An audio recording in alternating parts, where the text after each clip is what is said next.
Welcome to another episode of the Jodo Cast, your Star Wars gaming podcast, the podcast where we talk about Star Wars games. That's us. Joining us this time is me, Joe, and you, Leo. Shouldn't it be like me, Leo, and you, the audience? The audience, I don't like to speculate. I can't guarantee anybody's actually listening. I'm not gonna. Nobody's listening. Nobody's listening. I'm not gonna throw out guesswork. We deal in facts here. And for a fact, Joe and Leo are here, and that's all I can say. This episode, we're going to be talking about... What is it actually called? Star Wars. Star Wars The Clone Wars, a pandemic system game. Yeah, I think it... Well, I don't know. Is it just called Star Wars The Clone Wars? And then... I don't know if a pandemic system game Let's is... see how it's listed on in the Board tag. Game Geek. On Board Game Geek, it's just Star Wars The Clone Wars. Well... But it does happen to be a pandemic system game, yes. Yeah, this came out last month, I think. Yeah, like the very beginning of October. And it was only announced like a month before that. It was like, hey, here's the thing. We're like, cool. Usually, like with Fantasy Flight. Yeah, because it was like it was even less than a month. It was like past midway in September. September 19th is when they announced it, and then I think like October 2nd or October 1st is when it went on sale. So it was only like a week and a half before the game came out, but they announced it. Which is so weird because we're used to like an announcement and then the product's out like a year and a half later for, video games, and then all of like the Fantasy Flight Atomic Mass game stuff. And then this one, they're just like, hey, here's a game coming. I'm like, cool, can't wait to play that. But it's here. I'm like, whoa, okay, I'll go pick it up. It's from Z-Man or Z-Man, depending on where you live. Pandemic is a game that's been... I think it falls under what people would call a gateway game, of a game that can show people who aren't in the tabletop hobby what the hobby has to offer without being too overwhelming, where people go, oh my goodness, there's more to life than Monopoly. Yeah, it's a worker placement-esque. I think it existed before that was a thing. I think it's its own thing, and the pandemic system is like the blood of it is the deck and the way the deck shuffles, because the premises of the game is there's some diseases. All the players are running. It's a cooperative game. Players are running around the map trying to suppress and cure these diseases. There's a deck of cards that at the end of each player's turn, X number of cards flip that says where more diseases pop up. And sometimes one of those things says, oh, things just got worse. You grab a card from the bottom of that deck, shuffle it in the discard, and then put the discard back on top, which then increases the likelihood that all of the places that are already bad those are going to be the ones that come up first. So things start escalating in that way. And that's kind of like the core mechanic of what makes a pandemic game a pandemic game.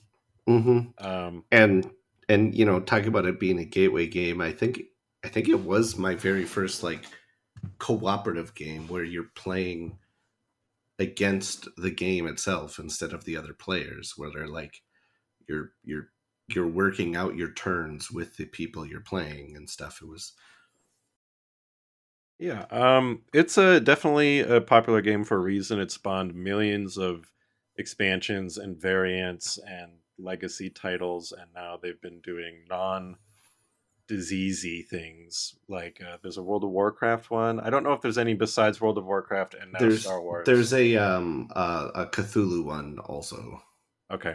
And those ones aren't like curing diseases. They're just, here's this basic mechanic that you're familiar with of this deck that spits out bad stuff and then makes it more likely that those bad things are going to keep happening before you can, as you run around the map trying to mop up the diseases or whatever. In this case, it's battle droids, because Star Wars: The Clone Wars uh, is based very much on the TV show, which I think is neat. All of the what the premise is the same. You've got, it's not a map of Earth; it's a map of the galaxy, and you're trying to prevent battle droids from building up. Because if enough build up, the threat level goes up, and if the threat level goes up, you lose. The big difference here is there's a villain you're fighting, but before you're allowed to defeat them, you have to do missions which have you running around the galaxy. And what I find very enjoyable is that each mission is named after an episode of the Clone Wars, and then it takes place on that said planet, and that's kind of fun. And it's cool that there's way, like, on the hardest difficulty, you only ever have to complete 6 missions during a game, and there's like 30 mission cards. So every time you play it, is it going to be very different? Plus, you've got the 4 villains to choose from. Well, and I think even beyond the villains, so there's a lot of replayability in the game, just in the fact that so each player is going to take on the role of one of 7 Jedi. Yeah, which is a surprising amount, to be honest. I would have expected maybe 5. And so this is similar to Pandemic, where each player has a different takes on a different role in those games. You know, in those it's like doctor, helicopter pilots, scientists, things like that. Whereas in this, though, you've got, and then they all have different abilities, and same with the Jedi. They all have their own powers that they have. Obi-Wan, Anakin, of course. We've got Ahsoka, Mace Windu, Yoda, Ayla Secura, and Luminara. Ayla Secura and Luminara, not usual, like, here's your playable characters, so it's cool that they're there. Anakin is felt overpowered, but the last game I played, we had an Anakin and we still lost. But yeah, they all have unique abilities. Some are more focused on completing missions, some are on movement, some are on combat. I think right out of the gate, the one of the biggest differences, first of all, there's a die, which makes things very different, because Pandemic is it's almost like a Euro game. Not quite. There's a lot of randomness with the way the cards work, but it feels like there's a game where, you know, people can master it and they can figure it out. This game has a die, which does throw in some more variation that I like, and some more of those moments where you're like, well, I could roll this and win the day, or I could fail and we're going to be screwed. And those, I like that kind of thing, and I'm happy that this introduced that. The biggest change from, like, the base system, and the rule book even in parentheses says this is not, it doesn't do it like this, like it does in classic Pandemic. It, like, the rule book expects you to, maybe if you're familiar, it's trying to make you unlearn something about Pandemic, which in Pandemic you put little cubes on cities for diseases, and if a 4th cube would be added to that city, instead you add one to all of the adjacent cities, like the disease is spreading, and that's bad. In Clone Wars, when you put little battle droids instead of diseases, when you would put a 4th battle droid, they don't spread to the other planets like a disease. It just creates like a blockade. Put a little, like, Trade Federation blockade. And so if you happen to have any missions on that planet, you cannot complete those until you've removed the blockade. And you can't damage anything else. You can't destroy the battle droids before you have to kill the blockade first, which is it's a neat difference, but I honestly felt like it almost made it less overwhelming, because one of the fun and, like, scary things in Pandemic is when all of a sudden, like, it just starts spreading. You see the disease spreading across the map. Especially when you're getting into that end game, and it's you're sort of like, you have to make those choices where it's all like, do I go and try and stop this disease from spreading, or do I try and make progress towards curing the disease and ending the game? And yeah, you're right. You don't feel like you had to quite make those changes, but again, now different villains do have different abilities. Do we say which ones they were? It's The Maul, Ventress, Dooku, and Grievous are the four villains. Um, Yeah.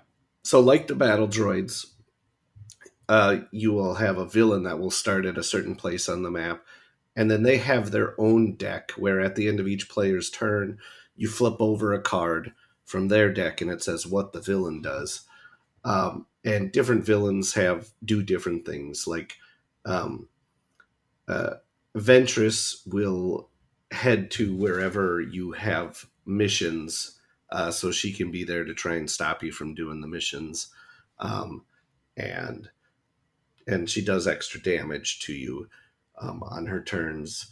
Um, and she's actually the only one who I've played with so far.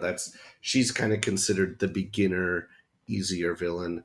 If I remember right, Grievous now he generally is spawning extra battle droids around him every Yeah. turn, right? Yep. And that's so like I said before, you lose if this little threat tracker gets all the way to the end, and threat builds up if whenever you have to place a blockade, or if you would ever have to place a battle droid on a planet and you can't. And so when he's filling the board with battle droids, that makes that more likely to happen. It also makes more likely that blockades are going to pop up. Um, I've played against Ventress, Grievous, and Maul. I've gotten in 3 games of this. Maul is interesting. He has a card that actually just removes battle droids from play, so they're not making things more likely to have an occupation, is what it's called when they build up enough. But eventually, you won't have those to put on the board. And the villain deck is also there's only 6 cards in every villain deck. That's also where you'll find the card that says um, I forget what it's called in Pandemic, but like the things escalate, and you take the discard of the locations and slap it back on the top of the deck, Mm-hmm. so that oh, something bad just happened on Coruscant. Now I know Coruscant is one of those 5 cards on the top of the deck, and something bad's going to happen there again. Um, that's in the villain deck where that happens. Yeah. You can um, beat them up during the game, like they all have health. You can attack them, knock them off the board because some of them do bad things and then more bad things if they're on the board. So it still is beneficial to knock them off the board. Maul Yeah. has like a power track where because this is Clone Wars Maul. He's not working with the Separatists. He's just running around doing Maul stuff, and he's like doing hostile takeovers and things. And as he's doing these things, his power goes up. And if his power's ever maxed out when he activates, the threat track goes up. And one of the ways to reduce his power is just to go beat him up. So he's running around. You're trying to go do missions, but you're also like, well, we got to go beat up Maul so he doesn't, have too much power. Um, I haven't played with Dooku, but I'm excited to try it because he actually has Ventress and Grievous on the board as they're not like using their same powers, but they are doing things for him. So there's actually like one main villain and 2 mini bosses running around on the map. Yeah. It definitely seemed interesting when I was looking at his cards. Um, There's a Now, lot of cooperation with the players because whenever someone's making an attack, any player that's in that same space can contribute with cards, which we'll talk about in a second. And if anybody's attempting to complete a mission, anybody on the same space can contribute. And most of the time, missions cannot be completed uh, solo, which is interesting because a lot of the times you're like, well, I got to go over here and you got to go over there because we got to keep those battle droids from building up. But we have to be at the same place to do this mission. So it's like, where do we go? And I can't decide if that's like cool or annoying. yeah, you gotta hope somebody gets like which one is it? Is it the Padme card that lets you just like transport somebody to any That's place? Or Hondo. oh yeah, Yeah, so there is a deck of cards that every player gets. They start with 3 or 4, depending on the number of players, and they're basically just. Um, I think it's really cool that each card has a unique name and a unique piece of art, especially all the clone ones. half the deck is just clones, and it's every single one is a uniquely named clone with unique art. But Now their abilities are basically the right, same if you though. I boil mean, things down, it's you got purple cards, red cards, yellow cards, blue cards, and then like 5 or allies 6 like special cards. yeah, Yeah, the like ally Padme, cards. Hondo, R2, and all those cards do is during an attack, you can exhaust any number of red or purple, although you can't mix and match. So if you got 3 red and 3 purple, you can only pick one of those colors, and that just adds more damage to your attack. Now, we should mention at this point that the cards here are very different from like the cards you would get Oh in yeah, Pandemic. Like in Pandemic, you're getting these location cards, and then they're all different colors, and you can use them to move around or to cure disease, and things like that.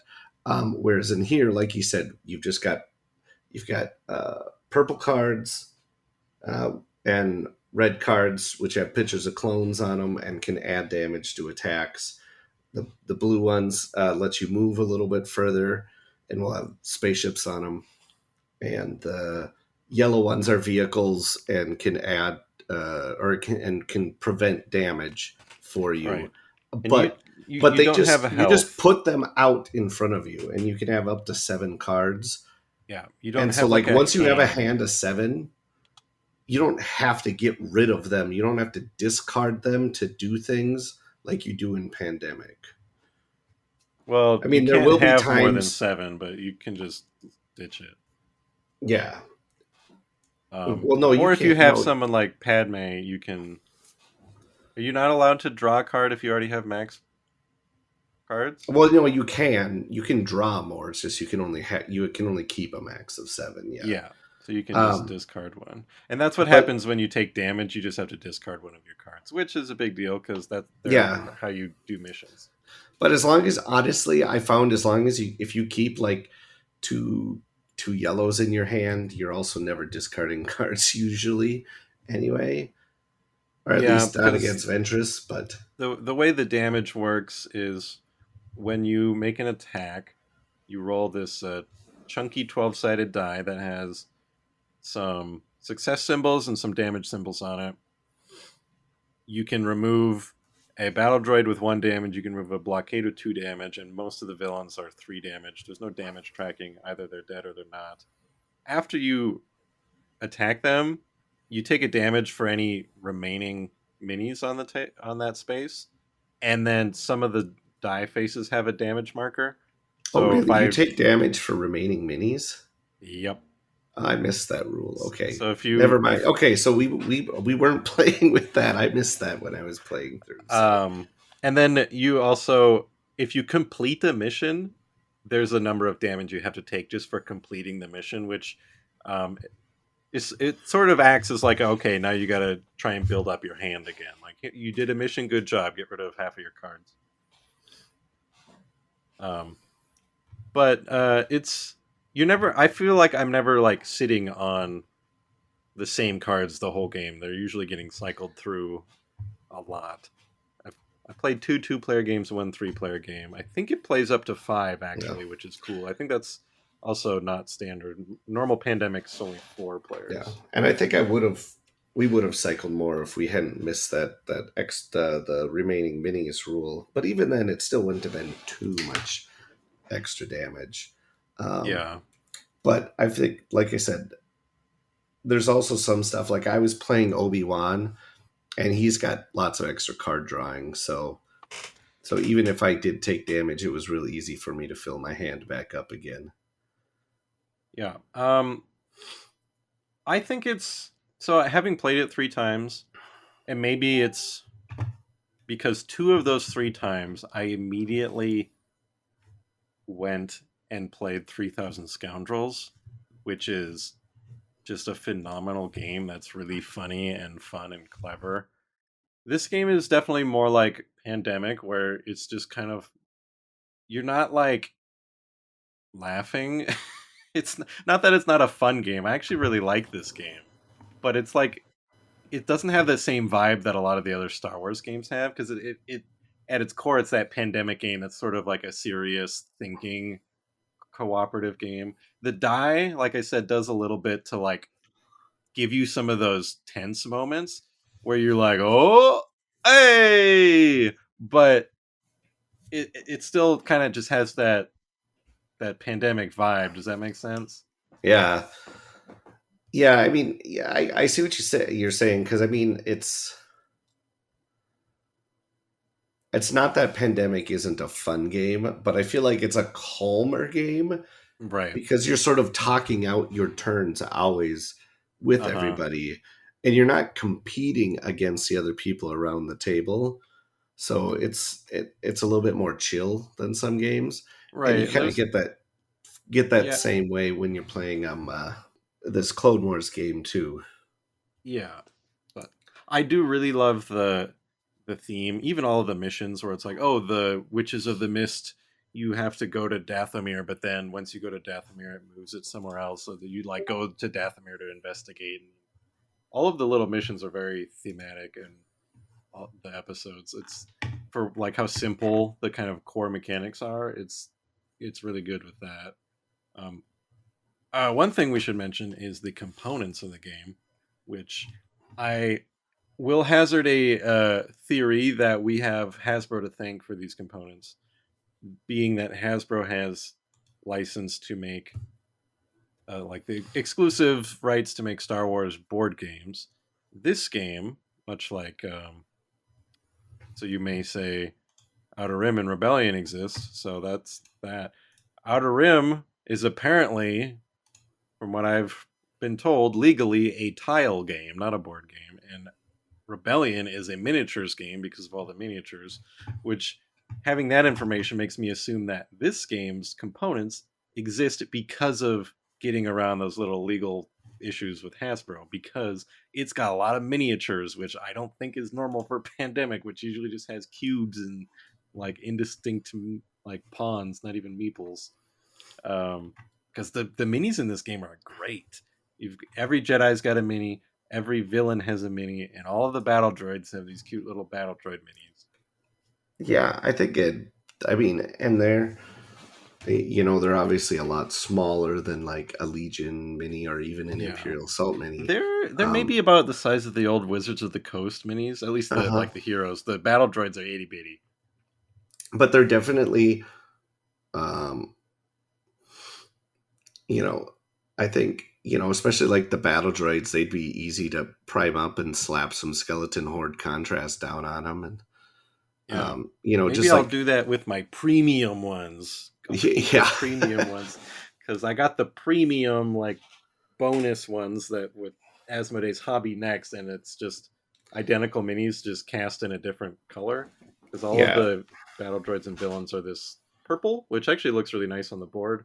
And these premium ones are like gold, which I don't know. Even though that's closer to the actual color of battle droids, it's somehow looks weirder on the I think it's board. weird because it makes them closer in color to the hero minis Yeah, instead of being in closer in color to the villains. Like, I yeah, think that's another thing. Like, though, if I did decide to paint my battle droids up and do like the skeleton horde like tan color, I would then be forced to paint all my heroes, because otherwise I'd think the B1 droids would look too close to the heroes. yeah. I'd I guess probably I paint could them do it in all. like Geonosis red. Yeah, I'd think if I ever get around to painting it, which is a long shot, I'd probably paint them all how they should look, and then give all the villains and droids bright red bases, and all the heroes like blue bases or something, just so they'll stand out that way. But the components are great. I love the tokens. The tokens, I don't even know if you want to call them tokens. They're more like lozenges. They're this like Oh yeah, for marking like the threat and the and where the mission missions. planets are and There's things even like this that. fun little first player token that's only used if you're playing solo, so you remember which character's turn it is, and Yeah. that's like it. Yeah, I can only describe it as like a lozenge, or like a hockey puck type thing. They're Because like they're sweet tarts. They look yeah, like sweet tarts to me. yeah, or spree. Yeah. Um, I think about the only component I don't really like. Oh well, one thing I got mad at the map because you know Naboo and Tatooine are supposed to be really close together, but there's not a space lane connecting them, so that's canonically incorrect. Uh, um, but no, the die, like the die for rolling attacks, I don't know. Maybe it's just because it's so much larger than a normal D12 or so. There's it's just something honking. about it I don't like. Like it's an awkward size. Leo doesn't trust it. He wakes up at night and that die's like in his door frame, and then he looks back and it's gone. He's like, Did uh, I don't know. I think it's fine. It's chunky, which I never complained about a good old chunky die. So I'm gonna guess you've played more Pandemic than I have. We have it. It's just been a long time since we played it. How do you feel about like if somebody came over and was like, "I want to play Pandemic," and you're like, you've got both of them, and Morpheus is sitting there offering you one in each hand. Which one do you freaking get? um, I gotta say, I think Star Wars, like I like you know, like you said, there's the Star Wars flavor and stuff with this game. That's good. I think pure board game, I prefer the original Pandemic myself. I think I think just because it's already such a good game that then and I've felt the same way about like most of the expansions for Pandemic that I've played is that like they take more away from the game than they really add to it. Um, so I think like if the person didn't give a shit about Star Wars, we would still play regular Pandemic. If the person loves Star Wars though, I'd be like, dude, we should do this because it's Pandemic and it's Star Wars. How about what about you? I mean, I guess you know, like you said, you haven't played the original as much, but I mean, I think I would pick the Star Wars one, even though I think there's a huge difference in just how the buildup feels when you're not seeing them spread, especially because in the original Pandemic, one what's it called, an epidemic or whatever, when they spread to other cities, yeah, that can trigger it to spread to other cities, which can trigger it to spread. And I think that's a lot more dramatic than how that doesn't happen here. And like the escalation doesn't like all of a sudden you're just like, oh, there's a lot of battle droids out there, and I don't know what to do about it. But I do like the die. I love the minis. I think it's just every time a mission comes up, I'm like, I remember that episode. So I would probably just stick with the Star Wars one, and it can play more people, and I think it probably has more like replayability. Like if you played each one 10 times, the Clone Wars one would probably feel different more frequently than the original because of yeah. the missions and because of the choice of villain. I'll agree with you there. It does the actual gameplay will definitely have more variety than the original game for sure.